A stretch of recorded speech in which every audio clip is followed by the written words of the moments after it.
பிலாத்து மீண்டும் ஆளுநர் மாளிகைக்குள் சென்று இயேசுவை கூப்பிட்டு அவரிடம், நீ யூதரின் அரசனா என்று கேட்டான். இயேசு மறுமொழியாக, நீராக கேட்கின்றீரா அல்லது மற்றவர்கள் என்னை பற்றி உம்மிடம் சொன்னதை எடுத்து கேட்கின்றீரா என்று கேட்டார். அதற்கு பிலாத்து, நான் ஒரு யூதனா, என்ன உன் இனத்தவரும் தலைமை குருக்களும் தானே உன்னை என்னிடம் ஒப்புவித்தார்கள், நீ என்ன செய்தாய் என்று கேட்டான். இயேசு மறுமொழியாக, எனது ஆட்சி உலக ஆட்சி போன்றது அல்ல. அது உலக ஆட்சி போன்றதாக இருந்திருந்தால் நான் யூதர்களிடம் காட்டி கொடுக்கப்படாதவாறு என் காவலர்கள் போராடியிருப்பார்கள். ஆனால் என் ஆட்சி உலக ஆட்சி போன்றது அல்ல என்றார். பிலாத்து அவரிடம், அப்படியானால் நீ அரசன்தானோ என்று கேட்டான். அதற்கு இயேசு, அரசன் என்று நீ சொல்கின்றேன். உன்னை எடுத்துரைப்பதை என் பணி, இதற்காகவே நான் பிறந்தேன், இதற்காகவே உலகிற்கு வந்தேன். உன்னை சார்ந்தவர் அனைவரும் எனது குரலுக்கு செவி சாய்க்கின்றனர் என்றார். பிலாத்து அவரிடம், உண்மையா, அது என்ன என்று கேட்டான். இது வாழ்ந்தரும் கிறிஸ்துவின் நற்செய்தி.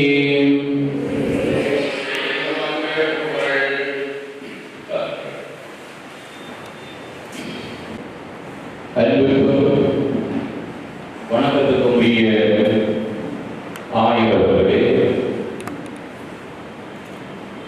இன்றைய நாளில் தன்னுடைய குருத்துவ அபிஷேகத்தின் 40வது ஆண்டு நிறைவை கொண்டாடுகிற அருட்பணியாளர் மங்கள ராஜராஜர் அவர்களே, எங்களுடைய மறைமாவட்ட குரு முதல்வர் அவர்களே, என்னுடைய சகோதர குருக்களே,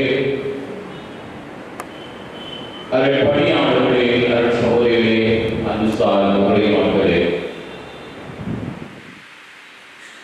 இன்று எல்லோருக்கும் பெரும் மகிழ்ச்சியான ஒரு நாள். வல்லமைத்தவர் எனக்கு அரும் பெரும் செயல் புரிந்துள்ளார் என்ற வார்த்தையோடு தன்னுடைய 40வது ஆண்டு நிறைவை கொண்டாடுகின்ற அருட்பணியாளர் அவர்களே, எங்களுடைய முன்னினாள் மறைமாவட்ட ஆயர், இங்கே இருக்கின்ற அருட்பணியாளர்கள், குருக்கள், துறவிகள், ஏன் எங்களுடைய மறைமாவட்டத்தின் புதிய ஆயர் வணக்கத்துக்குரிய யாசின் ஞான பிரகாசம் ஆண்டை அவர்கள் பெயரால் இந்த வேளையிலே முதலில் வாழ்த்தி நிற்போம்.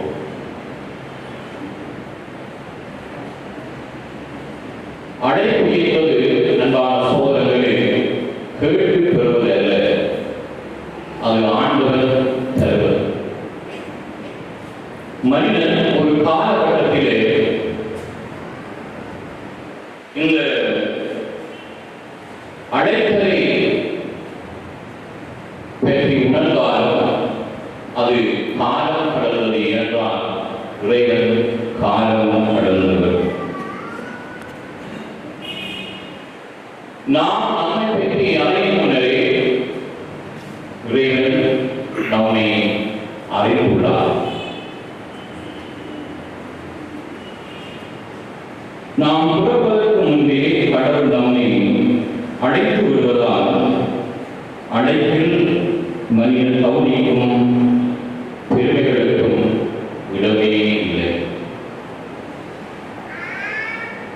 அன்பான சகோதர சகோதரிகளே, அழைப்பு என்பது நாம் திரும்பி அறிந்து ஒன்றல்ல, மாறாக ஆண்டவர் தருவது என்பதை இன்றைய 1வது வாசகத்திலே எரேமியா இறைவாக்கினுடைய அந்த அழைப்பை பற்றிய பகுதியை நாங்கள் மிக அழகாக வாசித்திருக்கிறோம். அது ஆண்டவனுடைய தெரிவு, ஆண்டவர் தருவது.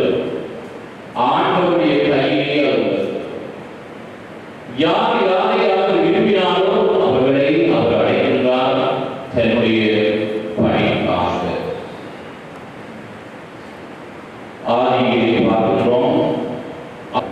ஐயோ ஆண்டவரே, அசுத்த உதடுகள் கொண்டவர் நான். ஆண்டவர் அவருடைய பெருமையான இறைவார்த்தை அழைப்போதும், ஐயோ ஆண்டவரே, நான் குழந்தை, எனக்கு பேச தெரியாது, நான் சிறுபிள்ளை என்றேன். சிறுபிள்ளை என்று சொல்லாதே, உன்னை அனுப்புகின்ற நாம் உன்னோடு இருப்போம்.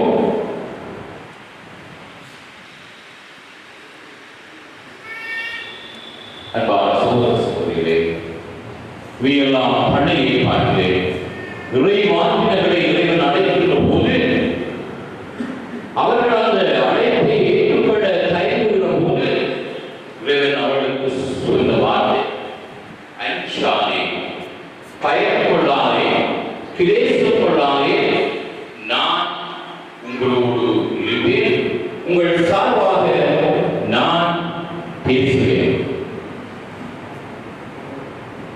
புதிய பாட்டை அன்பானவர்களே, ஆண்டவராகிய இயேசு கிறிஸ்து இறை தந்தையினுடைய அரசை போதிக்கின்றார். அந்த அரசுக்காக அவர் பல அற்புதங்களை செய்கிறார், பெரும் செயல்களை செய்கிறார். தொடர்ந்து அந்த அரசானது எடுத்து செல்லப்பட வேண்டும், கட்டி எழுப்பப்பட வேண்டும் என்பதற்காக பணியாளர் சிலரை அழைத்துக் கொள்கிறார். பல்வேறு அழைக்கின்ற போது அந்த இயேசு தகுதி வாழ்த்து அழைத்தவர் அல்ல, பட்டம் பதவி பார்த்தவர் அல்ல, நல்லவனா கெட்டவனா என்று பார்த்தவர் அல்ல. யாரை அவர் விரும்பினாரோ அவர்களை பெயர் சொல்லி அழைக்கின்றார், தன்னை தொடர்ந்து தன்னுடைய அந்த இறையாட்சி பணியை செய்வதற்காக. அந்த 12 பேருடைய வாழ்வை நாங்கள் சற்று பின்னோக்கி பார்க்கின்ற போது 12 பேரும் வெவ்வேறுபட்ட குணாசியங்களை கொண்டவர்களாக இருந்தார், குணநடைகளை கொண்டவர்களாக இருந்தார். ராயப்பர் எந்த பல்கலைக்கழகம் சென்று கல்வி பயின்றவர்கள், யாகப்பர் இளம்பெருங்கை படித்தவர்கள் எல்லோரும் கலிலேயா, திபேரியா கடல் ஓரங்களில் இருந்து மீன் பிடித்தவர்கள். அவர்களை பேர் சொல்லி இயேசு அழைக்கிறார். தான் விரும்பி அவர்களை ஒதுக்கப்படாமல் அழைக்கப்பட்டார். யூதாஸ் இயேசுவை காட்டி கொடுத்தவர் இயேசுவினாலே அழைக்கப்பட்டார். இப்படியாக ஒவ்வொருவருடைய வாழ்விலும் நான்காக இருந்தார் என்று சொல்லப்படுகிறது. அப்படிப்பட்டவர்களை இயேசு அன்பு செய்தார், அழைத்தார், தன்னுடைய பணிக்காக அவர்களை வைத்து உருவாக்கினார்.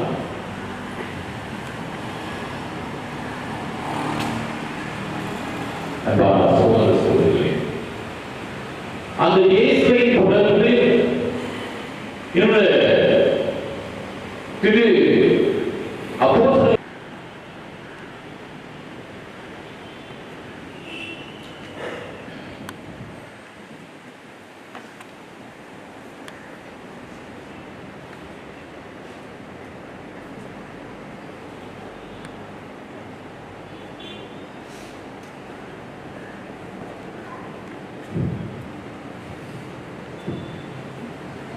இரண்டாம் அதிகாரம்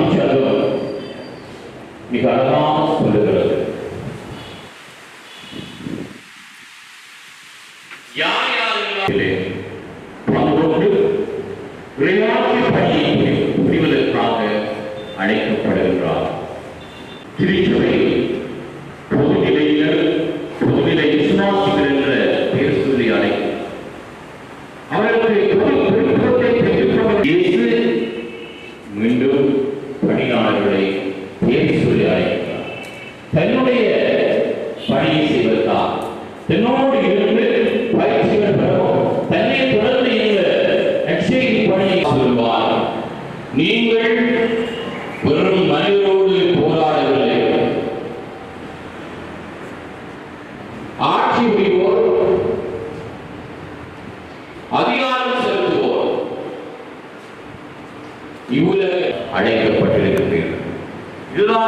நம்முடைய அழைப்பு. ஆண்டவர் இயேசு சொல்லுகின்ற இடத்துக்கு போவது, அந்த இடத்திலே இருந்து நாங்கள் அவர் சொல்லுவதை சொல்லுவதுதான் அந்த அழைப்பு. எனவே அங்கே சென்று நாங்கள் வெறும் மனிதரோடு போராடுவதில்லை. ஆட்சி செலுத்துவோர், அதிகாரம் செலுத்துவோர், தீய ஆவிகள் ரோடெல்லாம் நாங்கள் முட்டி மோதி இயேசுடைய அரசுக்கு சான்று பகர வேண்டுமானால் நாங்கள் எப்படியாக வாழ வேண்டும், எப்படியான போர் கருவிகளை நாங்கள் தாங்கி செல்ல வேண்டும் என்றெல்லாம் அந்த பவுலடிகளார் அழகாக சொல்லுகின்றார்.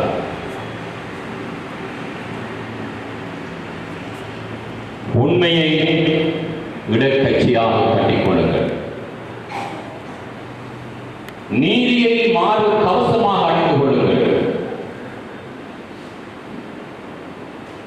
நற்செய்தியை அறிவிக்கின்ற ஆர்வத்தை மிதியடியாக பொறுத்துக் கொள்ளுங்கள், மீட்பை தனி சீராக நாங்கள் நம்முடைய வாழ்விலே தீய சக்தியோடு போராடப்படுகின்ற போது உண்மையை சொல்லி அங்கே நேரடியாக செல்லலாம். நம்பிக்கையை கேடயமாக மாற்றம் ஈடுகிற அம்புகள், ஈடுகிற வாழ்வீச்சுகள், அம்புகள் எல்லாம் இந்த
இந்த காலகட்டத்தில் எடுத்து பார்க்கின்ற போது குறிப்பாக மன்னார் மறைமாவட்டம்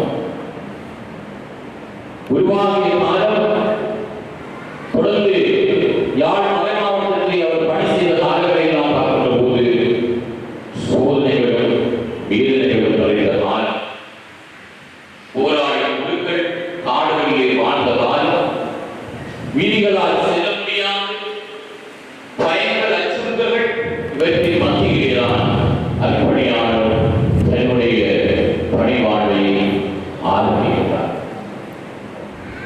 இந்த பணியின் போதெல்லாம் இந்த அற்பணியாளரிடம் நாங்கள் கண்டுகொண்டது உண்மையை சாட்சியம் சொல்ல வேண்டும் என்ற ஒரு ஆன்ம வாஞ்சி, அஞ்சா பயனோடு பல நாடுகளிலே அவர் விரட்டப்பட்டார். அதிகாரிகளினாலே, இராணுவத்தினாலே.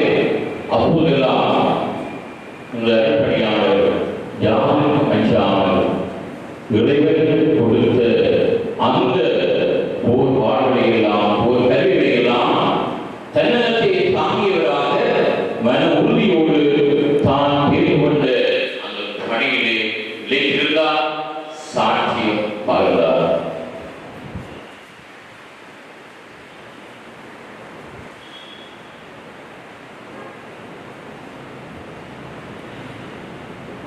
அன்பானவர்களே, இந்த பணியாளர் எங்களுடைய மறை மாவட்டத்திலே பல பணித்தளங்களிலே வேலை செய்தவர்.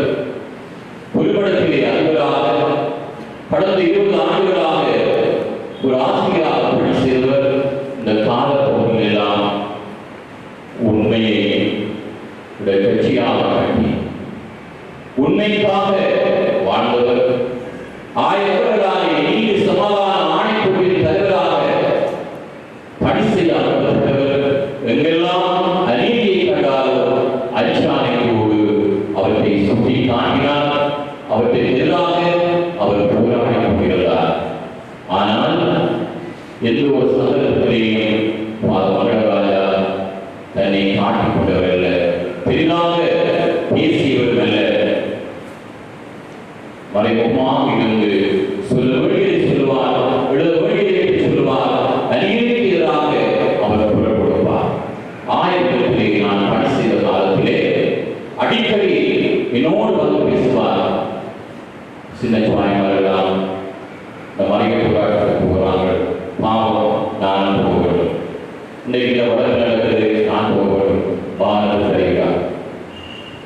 இப்படியாகத்தான் அவர்களோடு பேசுவார்.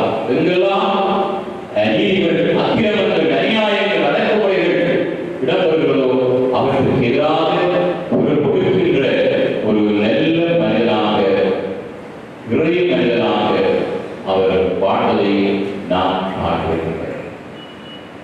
அன்பான சகோதர சகோதரிகளே, இப்படிப்பட்ட நல்லொரு அருட்பணியாளரை அவர்களுக்கு நான் சொல்லுவோம். அவருடைய வாழ்வை நாம் கண்டுகொண்டது ஒரு பெரிய புகழ்கான வாழ்வு, ஒரு எளிமையான ஒரு வாழ்வு. தனக்கு எதுவுமே அவர் வெளிப்பட மாட்டார், எல்லாமே நற்செய்திக்காக என்றால் போல அவர் வாழ்வார். ஆனால் அநீதியை கண்டால் அவர் அதை ஏற்றுக்கொள்ள மாட்டார். அது யாராக இருந்தால் சரிதான், மக்களாக இருந்தால் சரிதான், குழுக்களாக இருந்தால் சரிதான், யார் செய்தாலும் அதை சுட்டி காட்டுகின்ற அந்த ஒரு விதமான பண்பு அவருடைய இருந்ததை நாம் கண்டிருக்கின்றேன். நிச்சயமாக அவருடைய அர்ப்பணியாளர் சகோதர குழுக்களும் இதற்கு சாட்சியம் சொல்லுவார். ஒரு எளிமையான குழுவாக வாழ்ந்தவர், தன்னை காட்டிக்கொள்ள மாட்டார். ஒரு ஆண் வந்து நூற்றுக்கணக்கான முட்டைகளை போட்டால் பேசாமல் போகும். ஆனால் ஒரு கோழி முட்டையிட்டால் கொக்கரிச்சி ஊருலக மனித அதை காட்டிக்கொள்ளும். மங்களராஜா தன்னை காட்டிக்கொள்கின்ற ஒரு மனிதனில் அமைதியான ஒரு ரகசியங்களை கொண்டவர், அமைதியான வாழ்வு வாழ்கின்ற ஒருவர். ஒரு இடத்திலே ஒரு விபத்து நடக்கிறது. அந்த விபத்திலே ஒருவர் காயப்படுகின்றார். வீதியாலே செல்பவர்கள் அதை பார்த்து விலகி செல்கின்றார்கள். ஒரு மனிதன் அதை கண்டு அவரை மனமுருகி அவரை போய் அவருடைய காயங்களை எல்லாம் மாற்றி அவரை மருத்துவமனையை கொண்டு போய் சேர்கின்றார். அப்போது அந்த அறிவுறுகின்ற மனிதன் தனக்கு உதவி செய்த இந்த சகோதரனை பார்த்து, உங்களுடைய பெயர் என்ன என்று கேட்டபோது அவர் தன்னுடைய பெயரை சொல்ல மறந்துவிட்டார். இதற்காக நீ பெயரை சொல்ல மறக்கின்றாய், நீ சொன்னால்தானே நான் பெருமையாக பேச முடியும், 4 பேரோடு கலைக்க முடியும் என்று சொன்னபோது அவர் நீ எந்த மதத்தை சார்ந்தவர்? நான் கத்தோலிக்க மதத்தை சார்ந்தவர். அவர் சொன்னார், நான் கத்தோலிக்க மதத்தை சார்ந்தவர். அப்படி என்றால் நமக்கு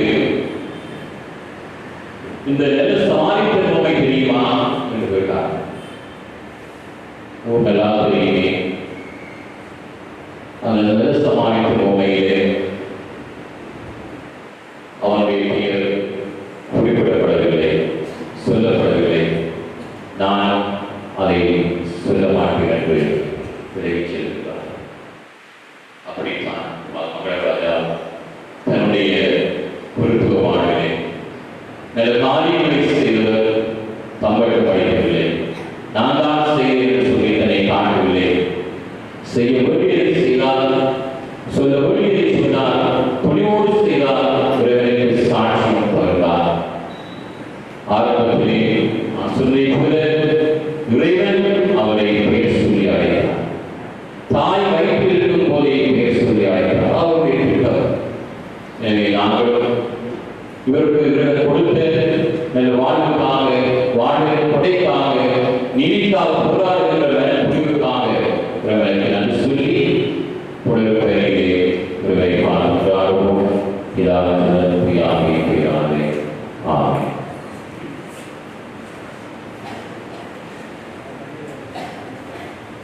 சகோதரர்களே, தன்னுடைய கிறிஸ்துவ வாழ்வின் 40வது ஆண்டை நிறைவு செய்து இறைவனுக்கு நன்றி கூறுகின்ற அருட்தந்தை மங்களராஜா என்பவரோடு இணைந்து அவருடைய வாழ்வின் தேவைகளுக்காகவும் தமது தேவைகளுக்காகவும் இறைவனை பார்த்து நம்பிக்கையோடு செழிப்போமாக.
உயிரும் நானே என்று கூறியானது என்று தனது பணிபுரிந்த வாழ்வில் 40 ஆண்டுகள் தலைவை நினைவு கூறும் அருள்பணி மங்களராஜா அடிகளாரை இம்மகன் மாவட்டத்திற்கு உகந்தளித்த இவரது அன்பு பெற்றோர்களான சந்தியா பிள்ளை, தாசம்மா என்னும் அடியார்களையும் இவருக்கு உறுதுணையாக இருந்த இவரது ஞான பெற்றோர்களான பேரின்பம் என்னும் அடியார்களையும் இந்நேரத்தில் நினைவு கூறுகிறோம்.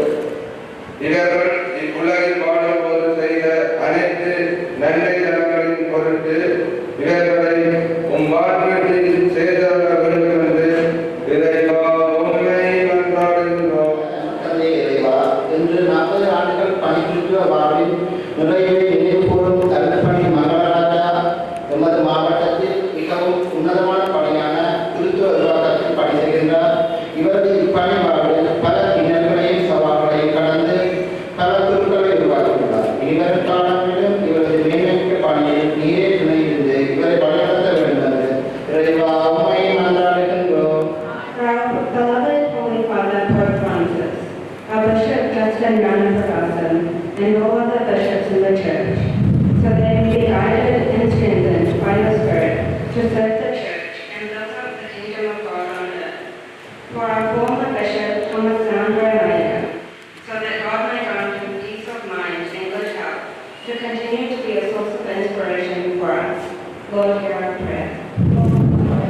Let us pray for vocations so that more and more youngsters may listen to the call of God to work in the vineyard of the Lord. For the priests and religious, so that they may be men and women of prayer and be effective instruments of God's loving care and mercy. We pray to you, O Lord, hear our prayer.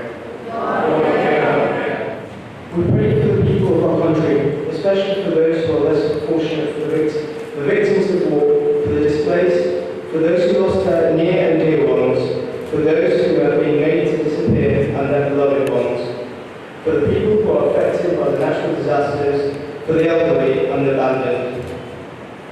for those who have no one to protect and speak for, that God, the loving Father who cares for the needy, may be their support and guide them. We pray to you, O Lord, hear our prayers.